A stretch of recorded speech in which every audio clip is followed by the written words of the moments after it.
Record. All right, welcome everybody. So if this is the first video you're finding called the Noahide Scam Part 2. The reason is I recorded a video called the Noahide Scam Part 1. It was about 9 months ago, so if you scroll to the YouTube channel, you'll find it there. I meant to record this shortly after, got busy, didn't get around to it. The video right before that should be a 37-second video. It's Rally Resnick at Chabad.org, teaching Mishnah Torah, where he says that we do not have Noahides today. He says this because he's correctly teaching the halakha according to Rambam and the Mishnah Torah, which is the only complete codification of halakha that we have to this very day. So if this is the first video that you're seeing, I recommend scrolling, watch that 37-second video. And then the next video will be the Noahide Scam Part 1, where there we discuss sort of some general principles, but we go through some of the sources that's in Mishnah Torah. It's in Laws of Kings, chapter 8. So I'm going to share a screen, and we're going to go over some additional sources, but the main thing I want to go over is chapter 9. And I'll pull it up on the screen for you guys so you'll be able to follow along.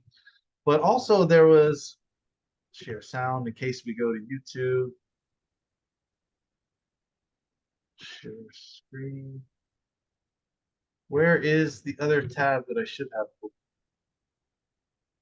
Should allow me to share, yes, the whole screen. Share. So there's a couple other topics that came up, a couple questions that I want to go over. Okay. Do you guys see? I see Zoom. Yeah, I see that too. Okay. Tab. Okay, now do you see the Chabad.org tab that I have? Yeah. Good. That's what we need so you can follow along. So okay, my position on this is that when a person comes to convert, they should not be told that you don't want to convert to Judaism. What you want to do instead is just follow these 7 laws. Most people in America are coming from Christianity. They believe in 10 commandments. So now we're going to tell them you should do less, just do 7 laws. And when the person converts, they're told that they have a Jewish soul. Their soul is returning to Judaism. That's why they came.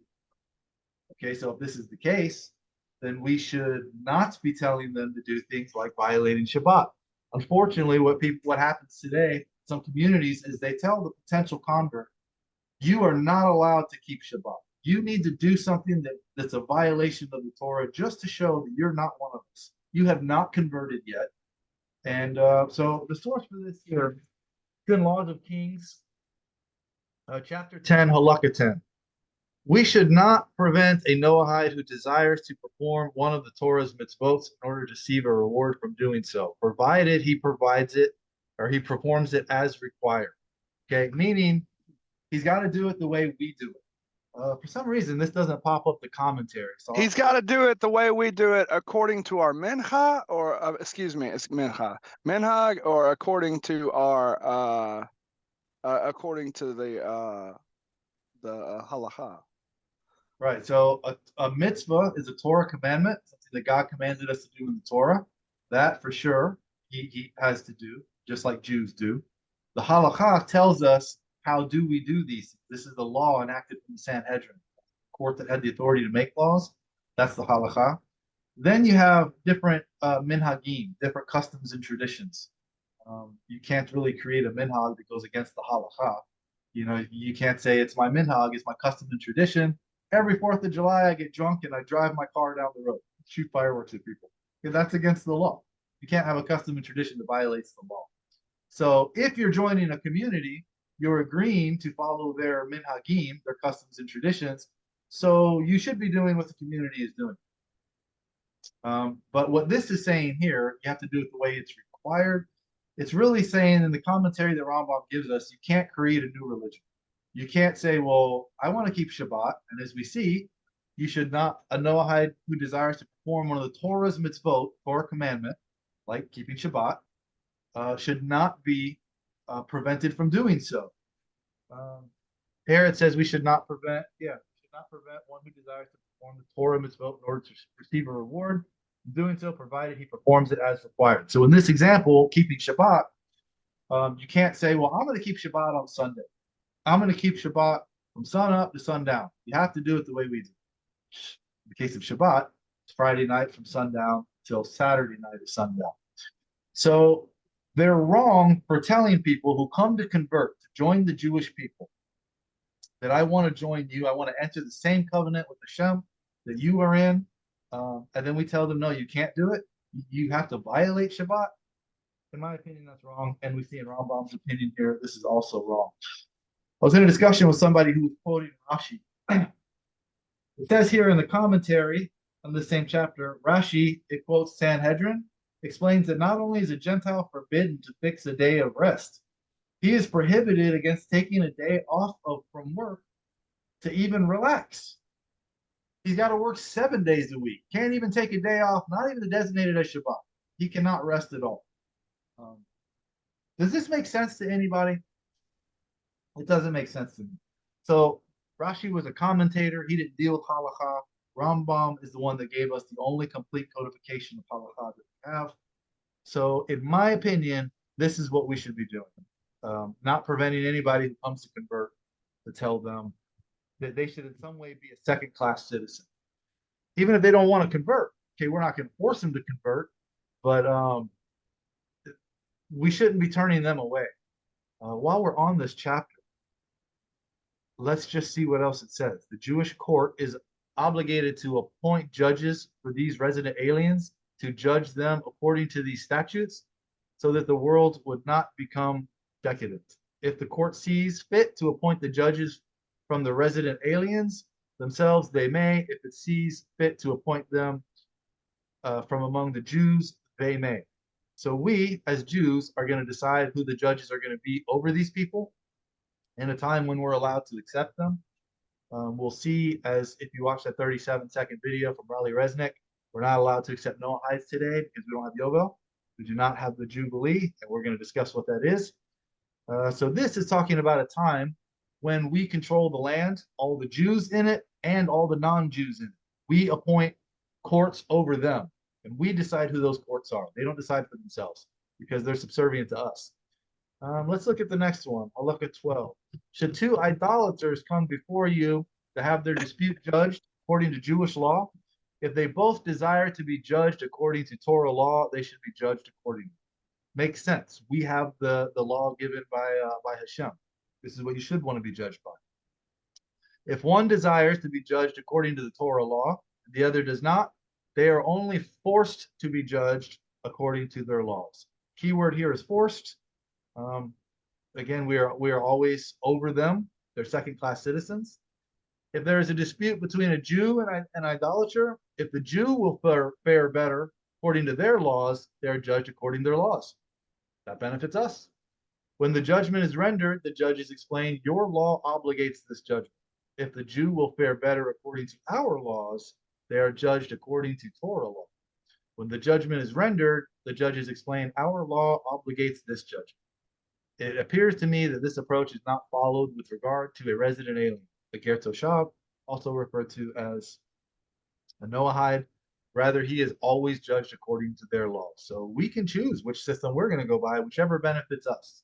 It's always for the benefit of the Jews. It's never for the benefit of the noahide. So I don't really understand the appeal of saying why we should tell them this somehow is a better for them than what they came to us to get, which is a conversion. The same thing we raise our families by, the same thing we raise our children by. We would never allow our daughters to marry one of them. They would have to be a Jew and convert to marry into our family. But then we tell them, no, we don't want you to have what's good for us is no good for you. We want you to have this system of second-class citizens. It doesn't make so much sense. Okay, let's go to, I'll show you a discussion that I had, which this is, not that I like arguing with people, but sometimes they do present some arguments that make you research to find out. Because if you care about the truth, you want to find out, am I right, wrong? If I'm wrong, show me where I'm wrong. Tell me what I'm wrong about. And if I'm wrong, then I'll stop teaching the things that I'm saying. So they present their argument, and it forces me to look. Am I right or am I wrong? So let's go to chapter 8, halakha 11. So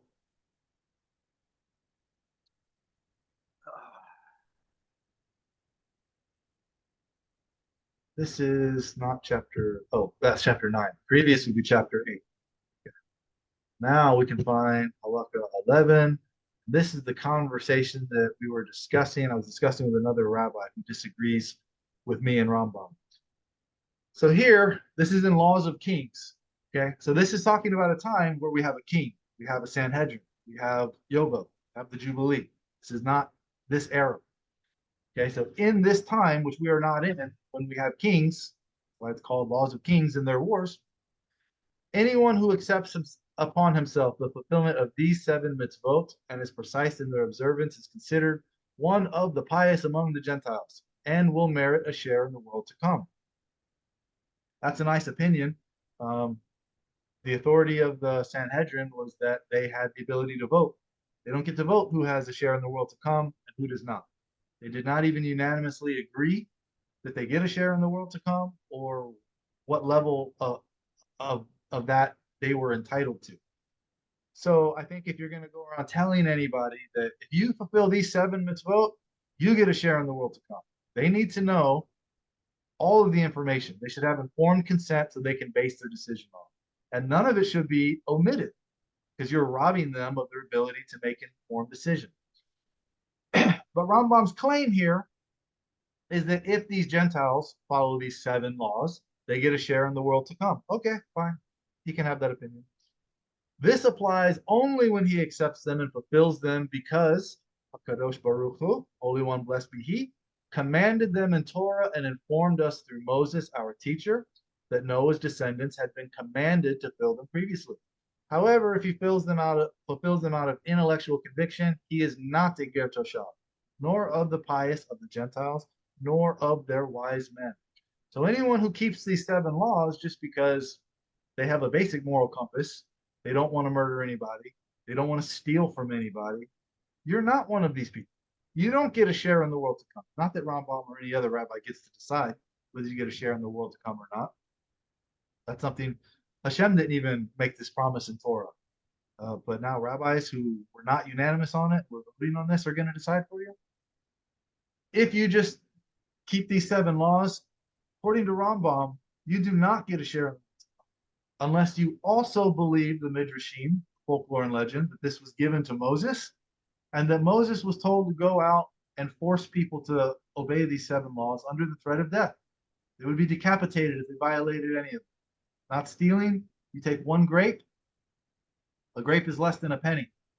One of these people would be executed for this with no pre-warning, only 1 witness that said I saw him steal it, and only 1 judge on the court that would issue the execution. If it was a Jew who stole a grape, there's never a death penalty for theft. He would have to be pre-warned. He would have to have 2 witnesses that saw him do it to be any punishment, which would just be a monetary fine for a Jew. But if it was a capital, a death penalty case, it wouldn't just be 1 judge. There would be 23 judges on the panel. And if all 23 judges unanimously says he's guilty, the Jew, he would not get the death penalty because it's assumed that he didn't get a fair trial. Out of 23 judges, not 1 gave him the benefit of the doubt. So in this example, if we were allowed to accept noahides and they stole 1 grape, they walk, I need to write something down. They come take a pen out of your pocket without permission. This is something they would be given the death penalty for. However, before they would be executed, they would be given the option to convert to Judaism, showing that if you convert, no reason other than to save your life and avoid the death penalty, it's better to be Jewish than to be one of these noahides that was, forced to follow these 7 under the threat of death. Okay, so the discussion I was having with this rabbi is when he's telling people, that this is a good idea as an alternative to conversion to Judaism. He admits that he disagrees with Rambam, but then he quotes this to say, look, even Rambam says you get a share in the world to come. So I correctly pointed out here that where he's quoting this one sentence from, that where Rambam has the belief that you'll get a share in the world to come, is in Laws of Kings. This is an era that we are not in today. He knows that the halakha says we don't accept them, which where I'm going to show you, because we don't have yoga. So he says, yes, I know. And that will raise the question of the relationship between what Rambam writes there, where he says we don't accept noahides, we only have full converts and Gentiles because we don't have yoga. So he says that will raise the question between what he writes there and here, where Rambam makes the claim that you get a share in the world to come if you keep these 7, but only if you keep the 7 and believe that Hashem said this. It could be that he changed his mind. This is a long discussion. Okay, so hypothetically, we're saying it could be that Rambam said we don't accept Ger Toshav unless we have Yovel. But here, when he's talking about a time where we have a king, a Sanhedrin, and Yovel, that he has an opinion on the Noahides that we're allowed to accept, it could be, theoretically, hypothetically, that Rambam changed his mind. I think it makes more sense that when you look at where Rambam said this, which is where I'm going to show you now, Sefer Hamada, it's the first book in the Mishnah Torah. So chronologically, the first one that you're going to go through, it's Hilchot Melachim, chapter 10, halakha 6. A person who accepts these 7 mitzvot is a ger toshav. A ger toshav may be accepted only in the era when the laws of Jubilee year are observed. In an era where the laws of Jubilee are not observed, however, we may only accept full converts to Judaism. This is clear. Could it be any more clear? We don't have Jubilee, so we do not accept them. We only have full converts to Judaism and Gentiles, unless we have Jubilee. Commentary here says the Jubilee must be observed only when the entire Jewish people are dwelling in Eretz Yisrael, land of Israel. Therefore, when the tribes of Reuben and Gad and half of the tribes of Manasseh were exiled and the kingdom of Assyria, by the kingdom of Assyria, the observance of Jubilee was nullified. So because we don't have Jubilee, we don't have Ger Toshav. I'll read it one more time. A person who accepts these 7 mitzvot is a Ger Toshav. A Ger Toshav may be accepted only in an era where the laws of Jubilee are observed. This is not that era. We're not observing them. And in that era, like this one, when the laws of Jubilee are not observed, however, we may only accept full converts to Judaism. There is no Ger Toshav offered. To me, that's clear. It's the very first book in Mishnah Torah, Sefer Hamada. Now, fast forward to Laws of Kings. This is in Sefer Shoftim, the last book in Mishnah Torah. So by the time you get to the last book, Rambam knows you already read the first book, where he says we don't have Ger Toshav when there's no Yovel. Now that you get chronologically later to the last book, we're discussing Laws of Kings. In a time when you can have Yovel, now we're discussing this. A person who accepts the fulfillment of these 7 mitzvot. Because this, he's describing an era where we're allowed to accept them. So the narrative there makes sense that you already understand what we just read when you get to here. But because he brings it up as a question, anytime anyone challenges anything I say, and this is for all of you, if I'm wrong about something, let me know. Because if I'm wrong, I want to stop teaching. And how am I going to know unless you point it out? So let's go to chapter 11. I think this is where we found it. Next will be chapter. Okay. So in the beginning, he tells us we can't have noahides unless we have Jubilee. In the time of Kings, we don't have Jubilee. I mean, now we don't have Jubilee. So what he said is applicable. No Jubilee, no noahides. Fast forward chronologically later to Laws of Kings. What does it say? In the future, the Messianic king will arise and renew the Davidic dynasty, restoring it to its initial sovereignty. He will build the temple and gather the dispersed of Israel. Now remember, Rambam lived in 1135 to 1204 of the Common Era. He's writing here that in the future, talking about a future that we still don't have. We don't have the Messianic king here today. The Davidic dynasty has not been restored, and we don't have the temple. Then in his days, the observance of all the statutes will return to their previous state. We will offer sacrifices, observe the sabbatical, and Jubilee. This is what's required to accept Ger Toshavim. Jubilee years, according to all their particulars as described by the Torah. So it doesn't seem like he changed his mind. He says that the first part, we can't have noahides without Jubilee. Then later, when he discusses a time when we will have Jubilee in the future, then we will be able to do what he says in chapter 10. We'll be able to accept these 7, and he separates their status from someone who follows these 7 just because they think it's a good idea, and someone who follows these 7 because they think Moses was commanded to go out and force these people to follow the 7. Let's look at what the commentary says here on chapter 11. I think it expands on this part right here. Number 4. The halacha applies in the Messianic age, just like he says, to imply that only then will the observance of all the Torah's laws be renewed. The sabbatical year. According to scriptural law, the laws governing sabbatical and jubilee years must only be observed when the entire Jewish nation is living in Eretz Israel. Thus, after the exile of the 10 trials, these mitzvot were no longer applicable. So, in the future, we will have a king, we will have the Sanhedrin, and they will declare that the Jubilee is back in effect. And then as a result of that, they will then declare that we are allowed to accept Ger Toshavim once again. But right now, there's no status of this. I mean, if you want to keep 7 laws, if you want to keep 2 laws, if you want to keep 12 laws, 100 laws, I mean, you should strive to keep all of them. But there's no special status. It's not like, well, I keep 7, so I'm up here because I'm a noahide that we're not allowed to accept. And you keep more than me, but you're not a noahide. You honor your mother and father, I don't. So somehow I'm better than you because I'm a noahide, that we don't even have that legal status.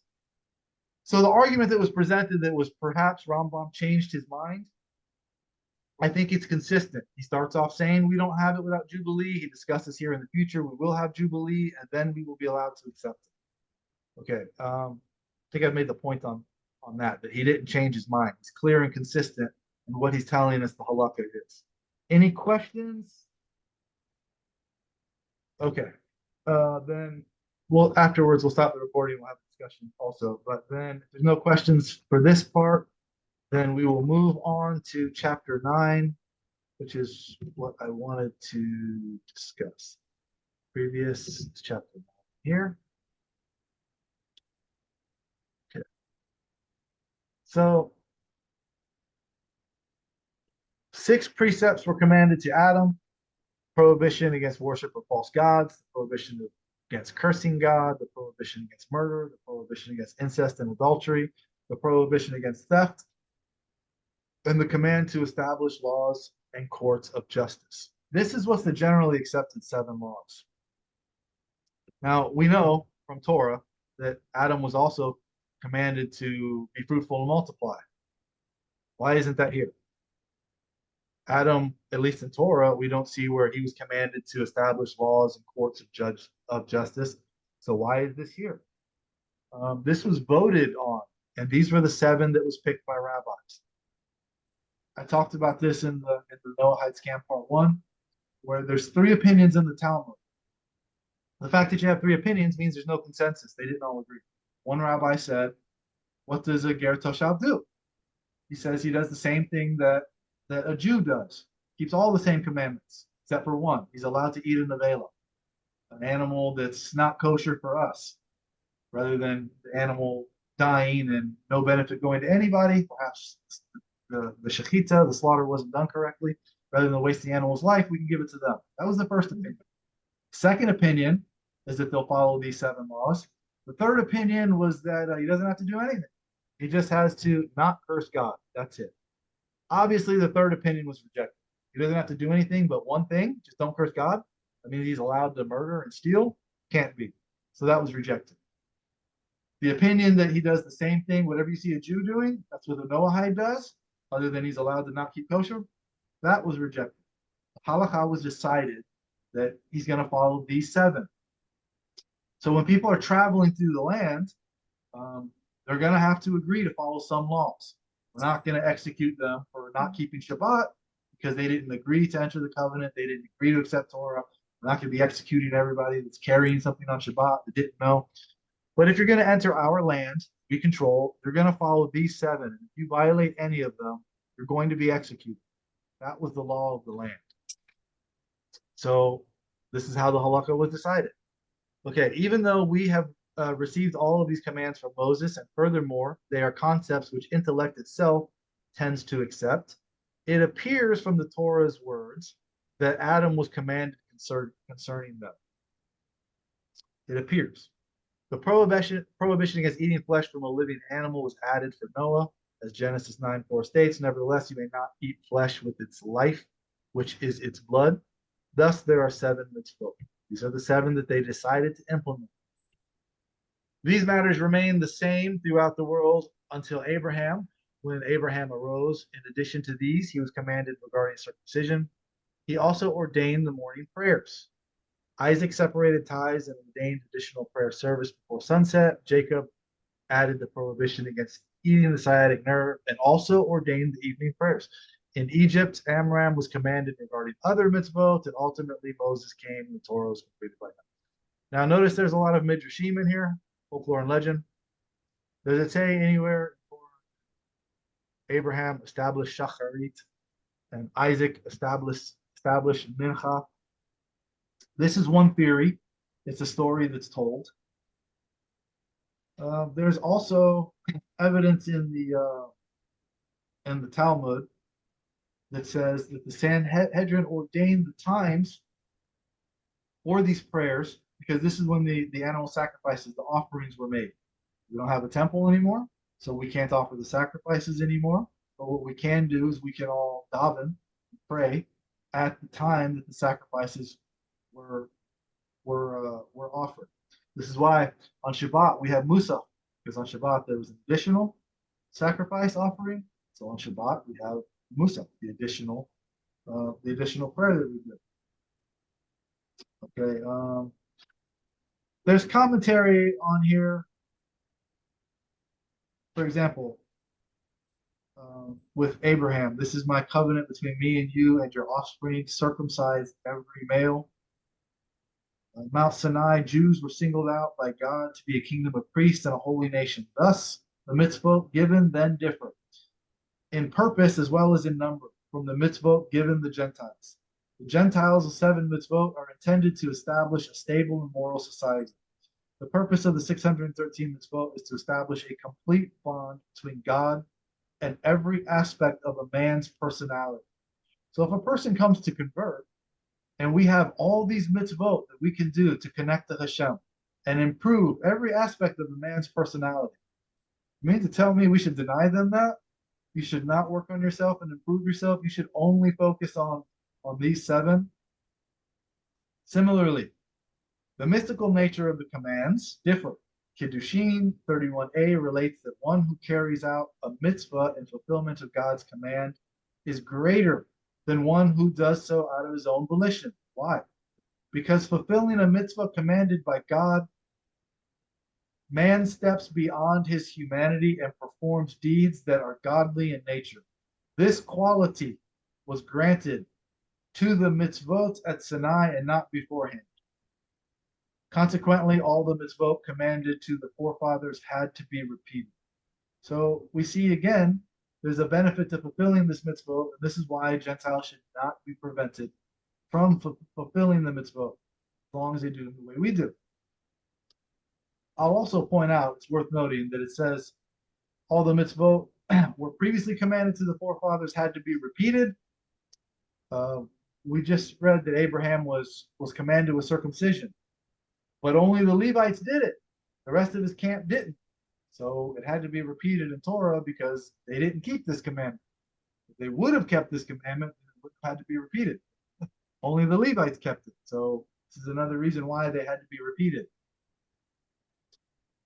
So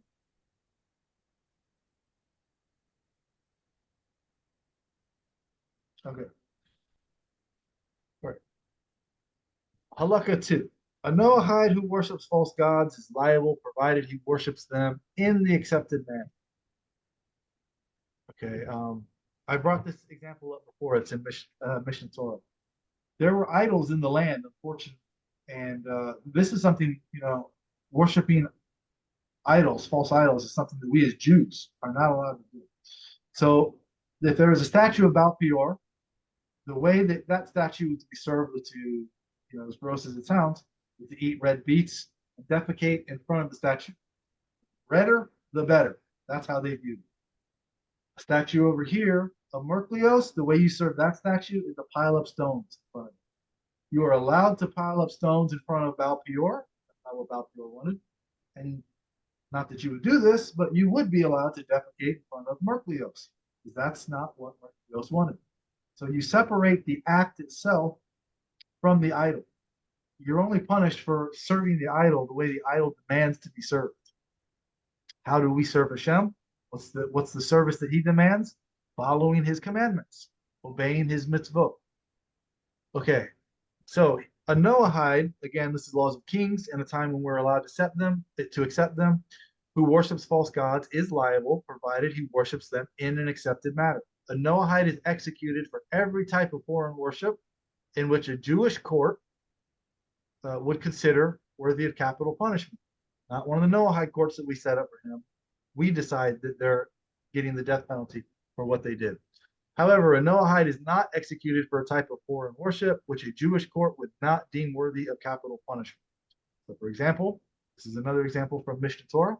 If there's a statue there and you have to tie your shoe, you should sit on a bench and tie your shoe. Don't kneel down, because Maritayan, it might look like you're bowing down from the idol. So we would not deem that worship worthy of capital punishment if the way you serve this idol is to pile up stones and you're bowing down to tie your shoe.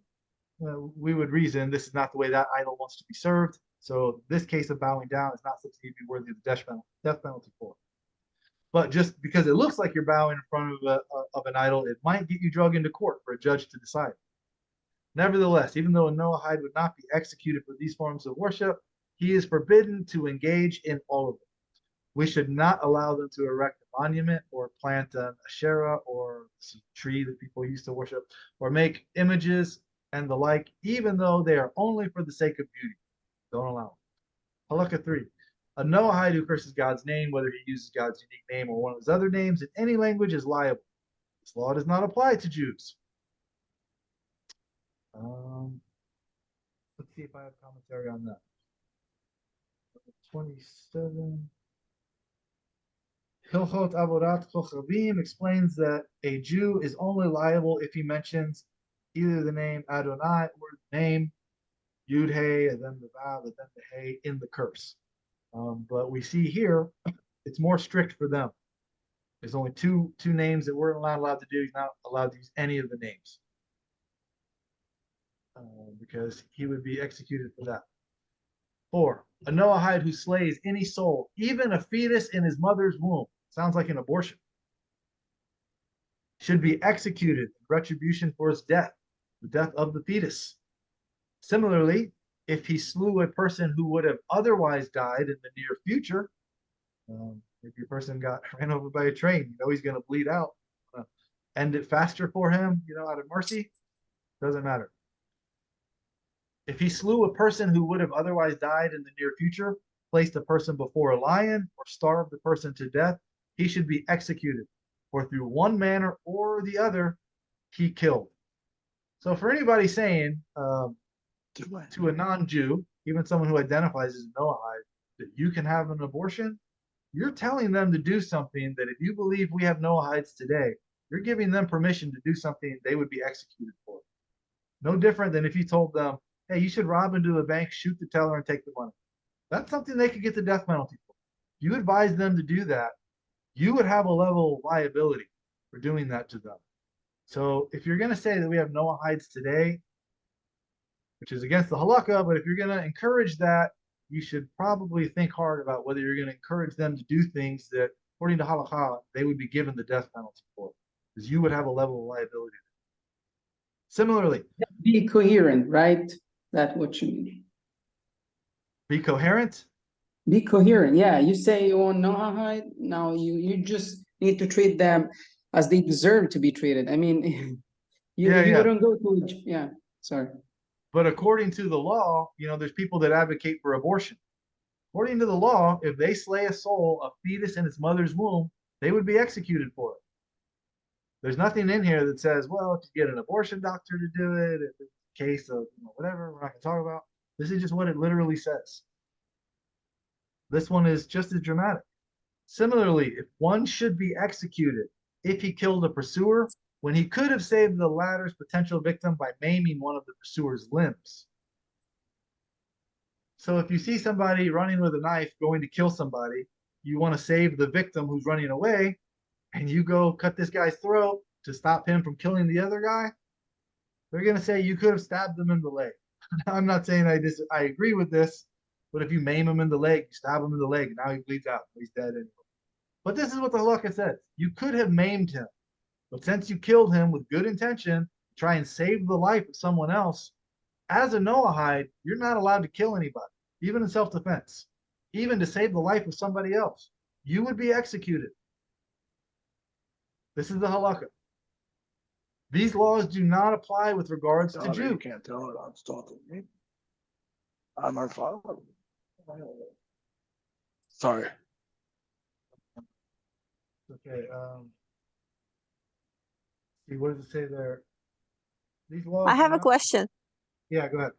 Like, was there, like, in those early times, even the idea that people would think about killing the baby inside their wombs? How would they even do that? There was no abortions back then. They wouldn't. They probably wouldn't even think about that, would they? They did. They had child sacrifice at this time. Yeah, but after the child was born, right? Yes. That was even worse. Correct. So it stands to reason that this is one of the things why we are against human sacrifice, because we are told not to be like the nations that surrounded us that were doing those types of things. So if they're murdering children that are alive, it stands to reason they would find ways to slay a soul even in its mother's womb.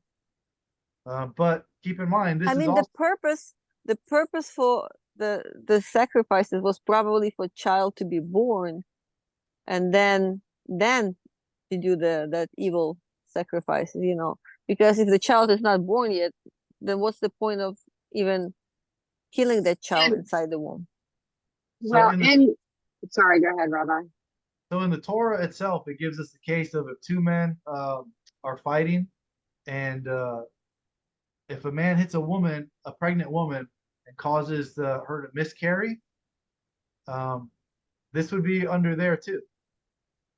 A soul, even a fetus in his mother's womb. If a man hits a woman and she loses a child, that's a fetus in his mother's womb, and the noahide would be executed for that. So it doesn't necessarily have to be an abortion. It could just be he assaults her. And it doesn't refer to a Jew, just to noahide. What if the Jew do that? These laws do not apply with regards to Jews. So what would happen if the Jew hit the woman and that woman it would cause the miscarriage? Would he be liable for something like that? So in that case, there would be a monetary fine. And this That's is the case for a Jew, yes.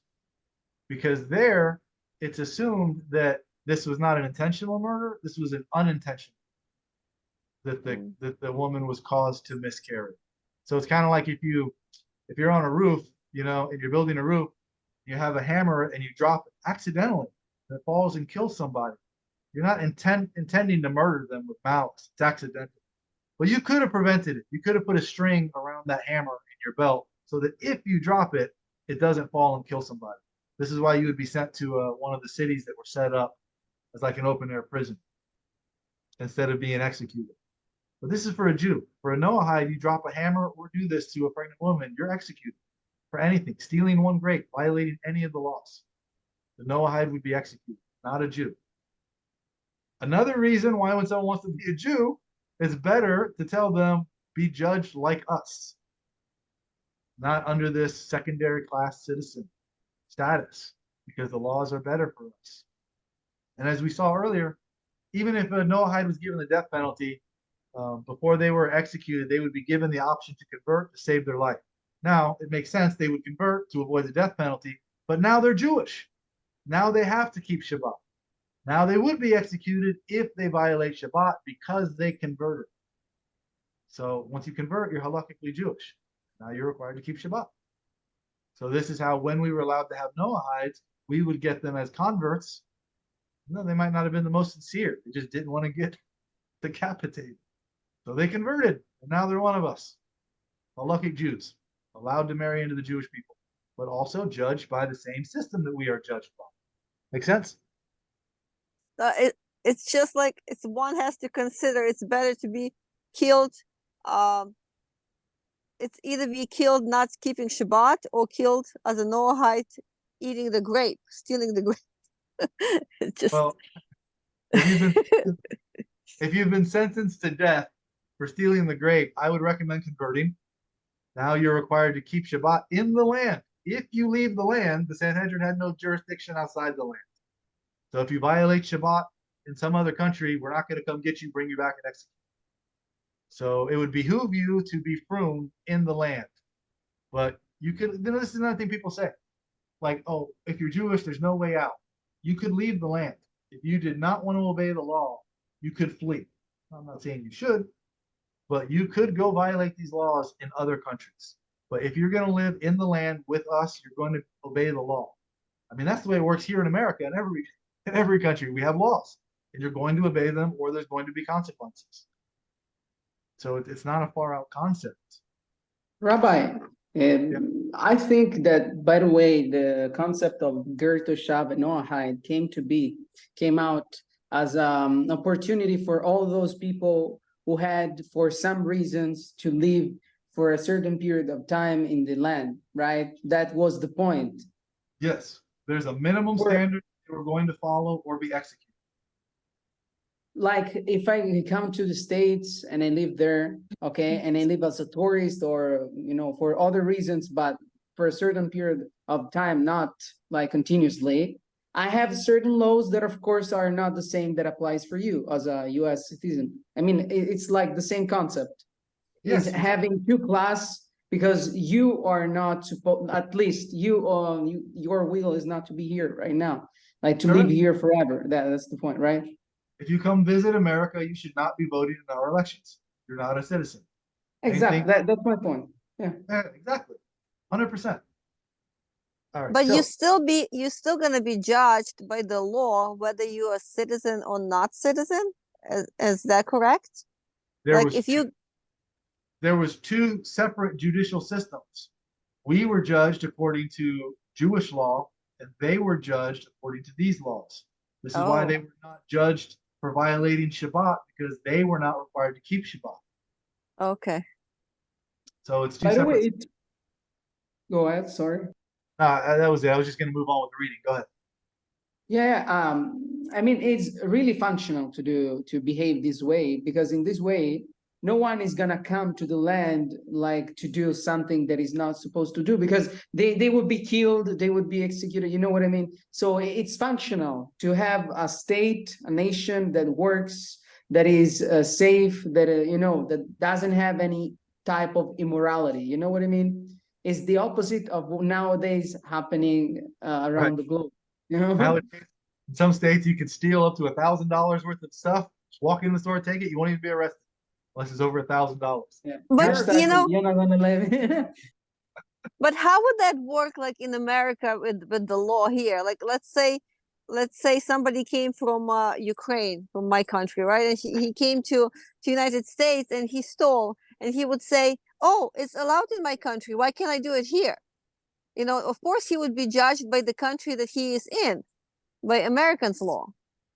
Right. So in America, we have this concept that ignorance is no excuse of the law. So even though you didn't know it was against the law, still a crime, and you're going to be prosecuted for it. Right. Here, so it's better to familiarize yourself with American law when you get to this country. So you should know the law and you know how to act, so you don't Right. get punished for But something just that gun you law, didn't know. we don't even know how many laws there are on the books. It said that there's 30,000 gun laws in America. Who knows all of these? Here, this was posted on the gates. These are the 7 you're going to follow.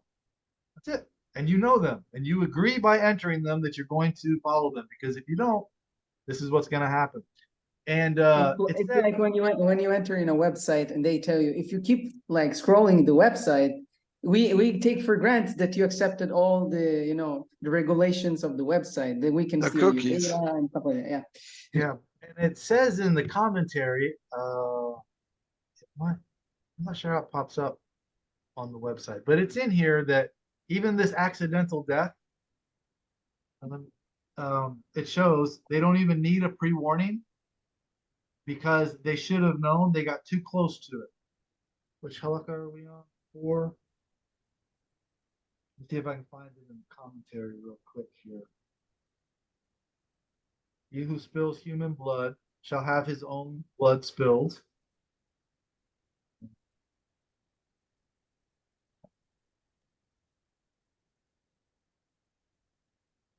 For he's not allowed to kill him. All right, so remember it said a Gentile who slays a soul, a fetus of will.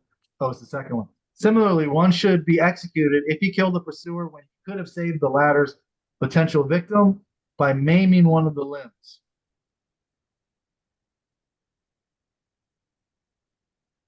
In contrast, for he's not allowed to kill him. For in contrast, if a Jewish pursuer kills an attacker under similar circumstances, he is considered guilty of murder and obligated to die. However, he is not executed by the court. It's somewhere in here that even though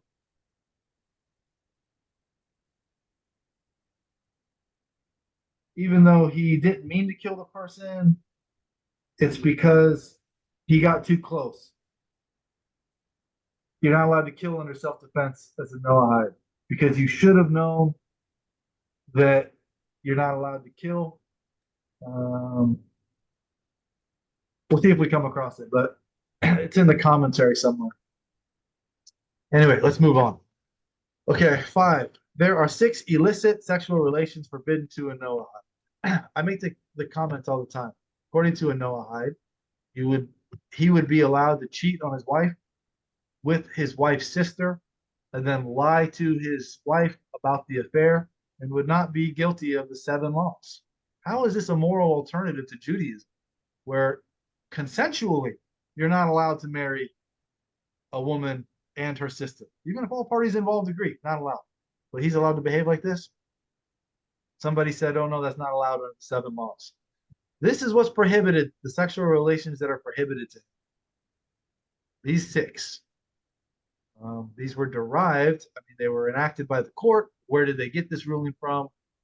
Genesis 2:24. Therefore, a man shall leave his father and his mother, cling to his wife, and they shall become one flesh. His father alludes to his father's wife. Mother is understood to be simply cling to his wife, not his colleague's wife, his wife, and not a male. They shall become one flesh. This excludes a domesticated animal, beast, or fowl, for man can never become one flesh with them. The prohibition against relations with maternal sisters is derived from Genesis 20:13. She's my sister, my father's daughter, but not my mother's. Thus she became my wife. Okay. Number 6. A noahide is liable for relations with his mother, even though she was seduced. There's some things I think we can't say on YouTube. I think our accounts get banned if you say things YouTube doesn't like. So if she was seduced or something else by his father and never married him, she is nevertheless his mother. This noahide is liable for relations with his father's wife, even after his father's death, liable for the relations with a male, whether a minor or an adult, animal, whether young or old. In the latter instance, the noahide alone is executed, not the animal. We are only commanded to kill an animal which a Jew engaged in relations. Hopefully nobody's doing it. Just reading the whole. 7. A noahide is not executed for adultery with his colleague's wife unless they engage in relations in the normal manner after she had engaged in relations with her husband at least once. However, if she was merely consecrated or had undergone a wedding ceremony but had never engaged in relations with her husband, one is not liable for engaging in relations with her, as it states, for she has been possessed by her husband. When does the above apply?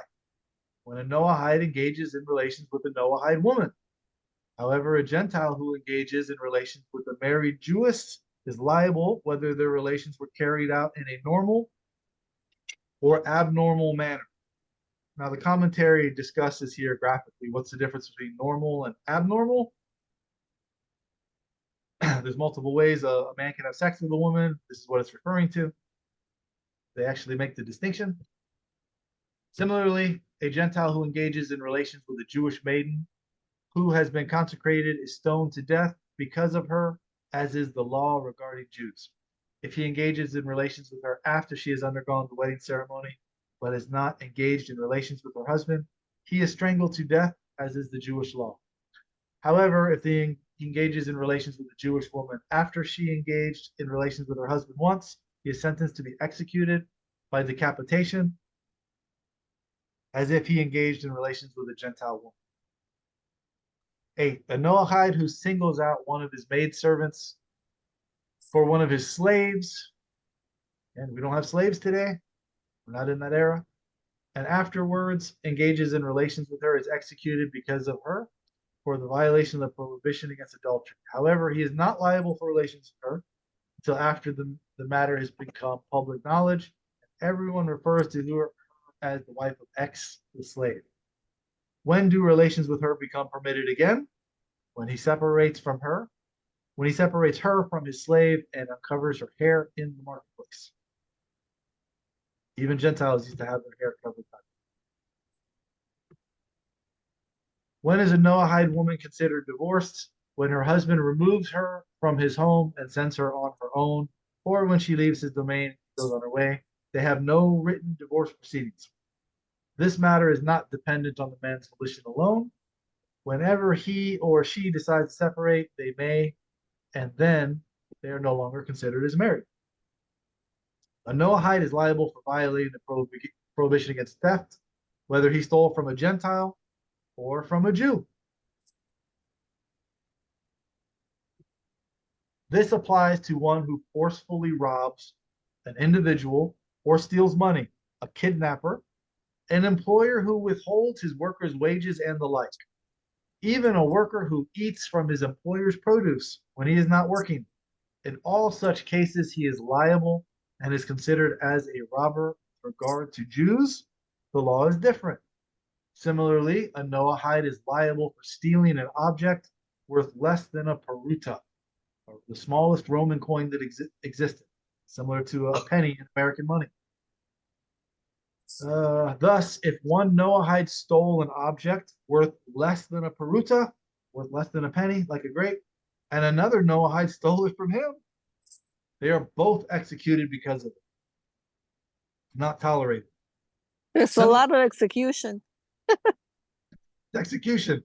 You take a pen out of my pocket, you're liable for the death penalty. It's not a monetary. I wonder how many people were dead. It seems like if people probably were obeying these laws because they didn't want to be killed. So that's why, I mean, who would want it to be killed for, for stealing the grape or something? Or people must have been obeying. Rabbi, are we on YouTube? Yeah, we're recording. They're going unalive. I know. I'm trying to help you out. Unalive. You can't say the Yeah, I guess you have to say unalive. that's the Sorry. code word that we have in America now. Even though we have free speech, allegedly, First Amendment, all that, we have to use code words. So there's examples, where, and we're after we get through this, we're going to go through Hilchot Melachim, which explains how the Sanhedrin functions. There's examples there where if thefts got out of hand, the punishment for Jews is not the death penalty for theft. However, the Sanhedrin can temporarily suspend Torah mitzvot, meaning if Jews were going around stealing grapes, something that there's no death penalty for Jews for stealing, they can suspend that. They can start unaliving Jews for stealing, something that the Torah does not call for a death penalty for, until they get the matter under control. And then the suspension of the Torah mitzvot is lifted, revert back to where, once again, Jews can steal and not be unalived for it. So if they were unaliving Jews to temporarily suspend the Torah commandments, Sanhedrin had the authority to do this. For sure, they were doing it for noahides that were doing this. And they'll often quote, "Oh, well, if the court executed one person every 70 years, then that was considered a bloody court." When you read that in the Mishnah, that is a hypothetical situation. It never says that was the case. Number one, we don't have the historical records of how many people the court unalived, how often did it happen. We don't have the records. And when you read the language in the Mishnah, it's not articulated as if they did this historically, then this was the case. It's a whole discussion between three different people where the one rabbi says, if I was on the court, nobody would ever be unalived because I would ask them questions that they couldn't have the answer to. So you would have to disqualify the witnesses. So therefore you could never issue a guilty verdict. So nobody would be found guilty and unalived. The other rabbi says, if you were on the court, there would be no deterrent for committing crimes that called for the death penalty because of what you just said. So people would be murdering everybody left or right if you were on the court. It's completely hypothetical saying, I would do this, and the other guy says, I would do this. It's not a historical record. One person every 70 years almost was never unalived because of a guilty verdict. It's just misquoted what the text actually says. Yeah, go ahead. I wonder if they ever had this like deals with the prosecutor like they have it today, like in court. Like let's say for the ticket, we go to the room and we make a deal with prosecutor. Did they have this thing back in those days where they didn't have to be killed, for stealing the grape? Like they could just say. The Torah commands us not to do that. It says not to show favor in judgment. So you can't say. So that would be corrupted judgment, right? Which would include bribery. And it says here in Mishnah Torah, powerful people, wealthy people. Yeah. You are not. Today we don't give bribes, but they do this in court, like I mentioned for the ticket. Let's say you were, let's say you didn't stop on the stop sign, but they give you the ticket, for something, they judge you for something else, like a parking ticket or something, and which you agree to it, even though you didn't do that, but it gives you lesser punishment, which doesn't give you points on the license. So you accept that, whatever they tell you, just so, it's. But America doesn't follow Talmudic laws, even though a lot of the laws we have today stem from this. You'll see the laws of landlords, the laws of loaning money, it's all covered here in Mishnah Torah. A lot of what we have today, we see originated from this. And you'll see when you go through it that this is a better system than what we have today. It's more pure, it's less corruptible than what we see today, which is why we should be referring back to this. So where were we? Okay, yeah, everyone is executed for stealing, but not Jews. 10. Similarly, a noahide is liable for violating the prohibition against eating a limb of flesh from a living creature. This applies regardless of the amount involved. This doesn't apply to Jews. The specification of a minimum amount only applies to Jews. The amount of an olive, the size of an olive, that's the minimum amount that it would take a Jew to eat to be found guilty of it. that minimum does not apply to them. They eat one little morsel, they're executed for it. Again, Wow. better to be a Jew. A noahide is permitted blood from a living creature. Isn't that a lovely? I mean, we're not permitted this, but this is the system we want them to follow. This is a better system for them than the one we ourselves practice. The prohibition applies to the limb of flesh that is separated from either a domesticated animal or a beast. However, it appears to me that a noahide is not executed for eating a limb taken from a living bird. There's a debate about this in the commentary. Does this apply only to cows and goats? A bird is a different kind of an animal. There's different opinions on it. This is why he's saying it appears to me, to Rambam, that he would not be executed for eating a limb of a bird. But there are people who disagree with Rambam who said, yes, even a bird, they would be executed. Though one slaughters an animal, even if one severs the two signs that distinguish it as having been slaughtered in a kosher manner, as long as the animal moves convulsively, the limbs and the meat which are separated from it are forbidden to a noahide because of the prohibition against the limb from a living creature. Oddly enough, a Jew, if the slaughter has been done, even though the animal is still moving, the slaughter was done properly, it's assumed that the animal is going to die, and therefore the meat does not fall into this category. So once again, there's a separate standard for us versus them. So it's a lower standard.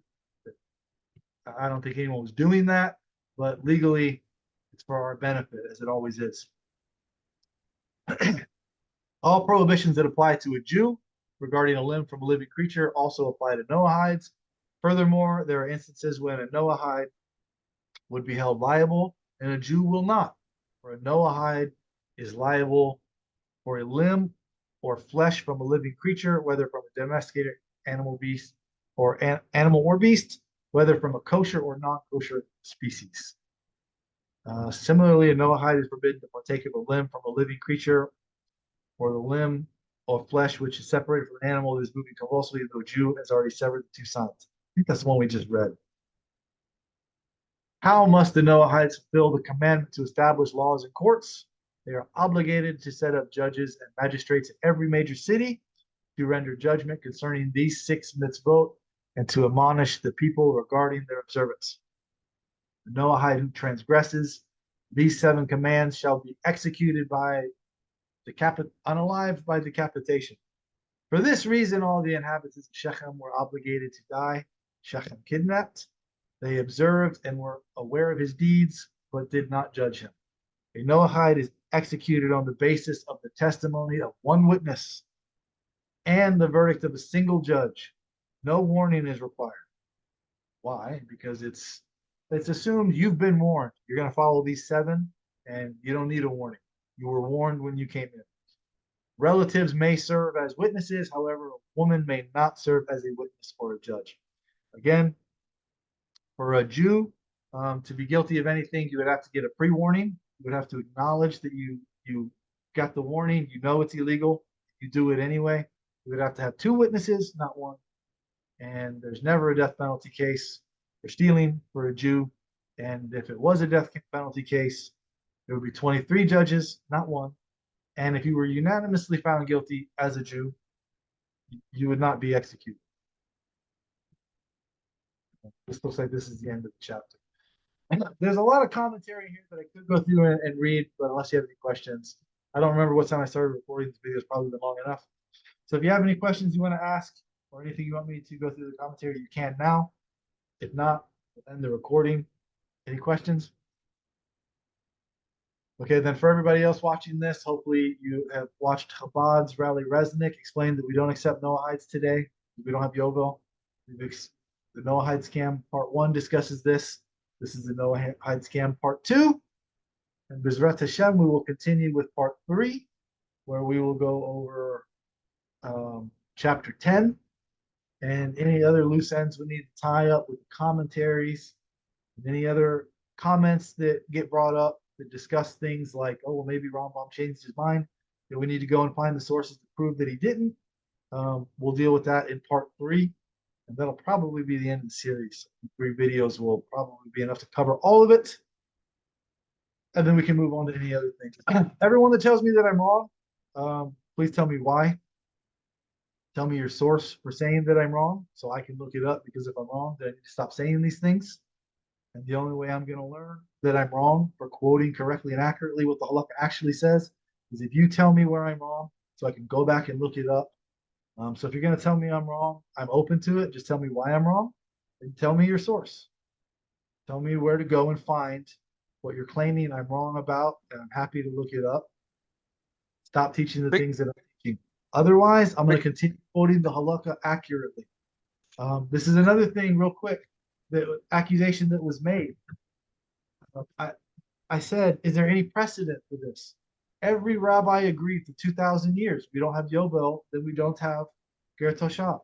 This is why, of the three opinions, Rambam gave us the one that it's the seventh, because everyone unanimously agreed that it's not the first opinion, it's not the third, it's this one. He looked around and saw it everywhere on the planet.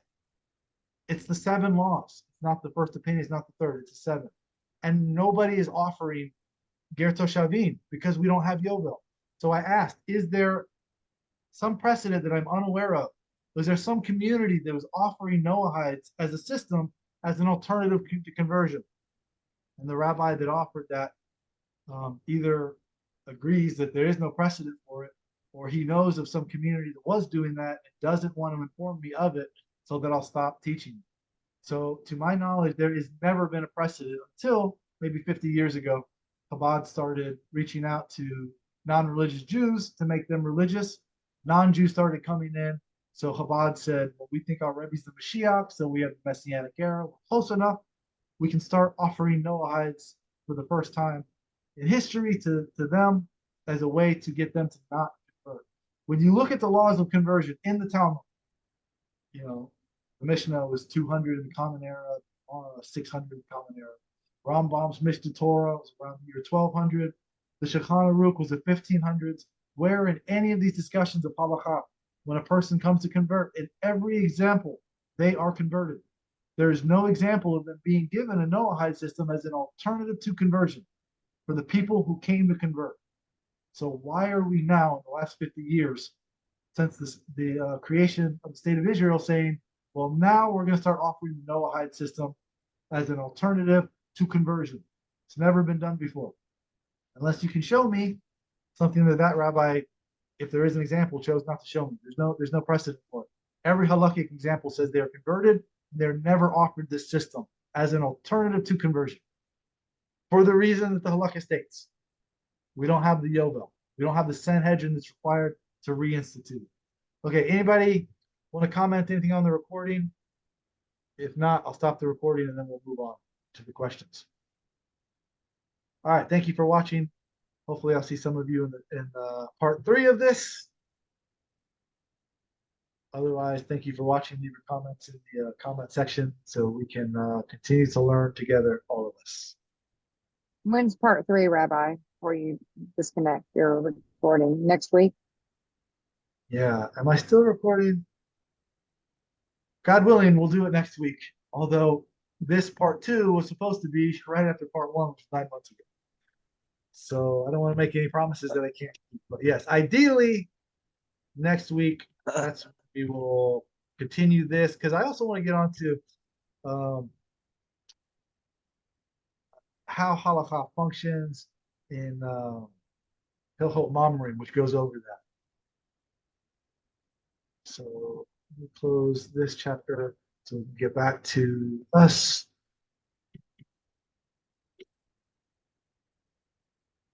We're not on full screen yet.